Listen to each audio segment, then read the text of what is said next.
আসসালামু আলাইকুম, আমি অধ্যাপক ডক্টর এম এ বাকি, জাতীয় হৃদরোগ ইনস্টিটিউট ও হসপিটাল অবসরপ্রাপ্ত অধ্যাপক। আজকে আমরা খুব সংক্ষেপে আপনাকে বলবো যে কোন টেস্ট করলে আপনি হার্ট কেমন আছেন বুঝবেন।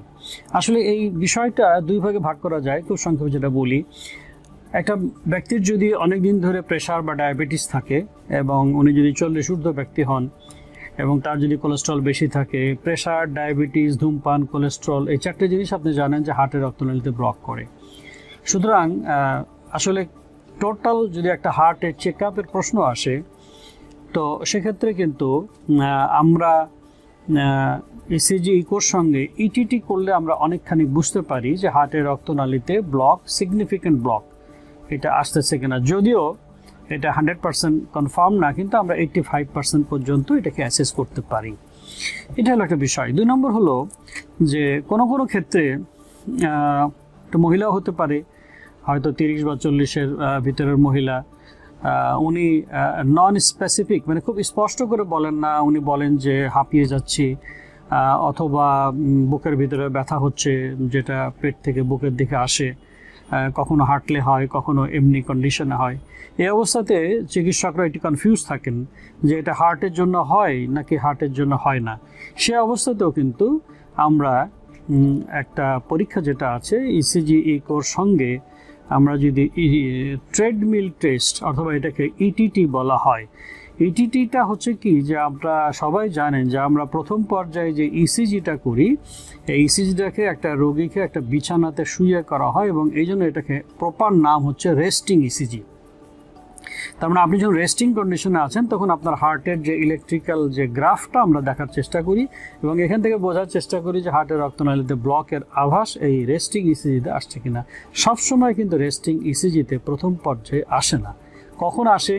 যখন আপনি বেশি হাঁটতেছেন বা বেশি পরিশ্রম করতেছেন, তখন হার্টের রক্ত সাপ্লাই অনেক সময় কমে যায়।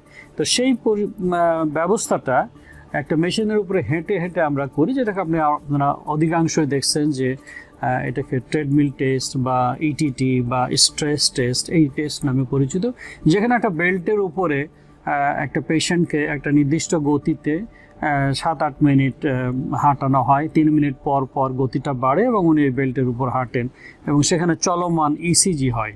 সেখান থেকে কিন্তু আমরা অ্যাসেস করতে পারি, আমরা বুঝতে পারি যে ওনার যে বুকের ভিতরে যে ব্যথা উনি বলেন অথবা দ্রুত হাঁপিয়ে যাওয়ার যে প্রশ্নটা করেন, সেটা কি হার্টের জন্য হচ্ছে কি হার্টের জন্য হচ্ছে না।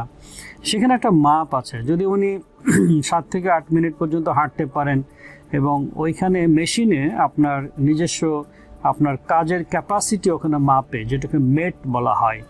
তো এই মেট যদি 10-এর উপরে থাকে, তাহলে সাধারণত আমরা ধরে নিতে পারি যে আপনার এই অস্বস্তিটা হয়তো অ্যাসিডিটি বা মাসেল পেইন বা নিউরোজেনিক পেইন অথবা দুশ্চিন্তার থেকে এই ধরনের ব্যথা আসতেছে। তো সুতরাং প্রথম পর্যায়ে মানে শরীরের ভিতরে না ঢুকে ইসিজি ইকোর সঙ্গে যদি আমরা ইটিটি করতে পারি, তাহলে আমরা অনেকখানি বুঝতে পারি যে এই অস্বস্তিটা হার্টের কিংবা হার্টের কিনা। আসলে প্রথম পর্যায়ে এই পুরো বিষয়টা আলোচনাটা হচ্ছে প্রথম পর্যায়ের। একটা রোগীর যখন প্রচণ্ড ব্যথা ওঠে এবং উনির সঙ্গে ঘাম হচ্ছে, বমি হচ্ছে, প্রচণ্ড ব্যথা, তখন কিন্তু ইটিটির প্রশ্ন আর আসে না। কারণ তখন ওই যে আমি যে কথাটা প্রথমে বললাম যে রেস্টিং ইসিজি, এই রেস্টিং ইসিজিতেই কিন্তু পুরা চিত্রটা চলে আসে যে এটা হার্ট অ্যাটাকের মাধ্যমে হয়। এবং কখনো কখনো এটা না আসলেও আধা আধি আসছে, সে সময় ডাক্তাররা খুবই দ্রুত একটা ব্লাড টেস্ট করে নেন, যেটাকে ট্রোপোনিন আই বলা হয়। এই ব্লাড টেস্টটা যদি নর্মালের চেয়ে অনেক বেড়ে যায়, তাহলে ধরে নেওয়া হয় যে হার্ট অ্যাটাকের কারণে ওনার এই অস্বস্তি, যে বুকের চাপ, ব্যথা, ঘাম অথবা ওনার যে মাথা ঘোরার যে বিষয়টা হচ্ছে, সেটা এখান থেকে হচ্ছে।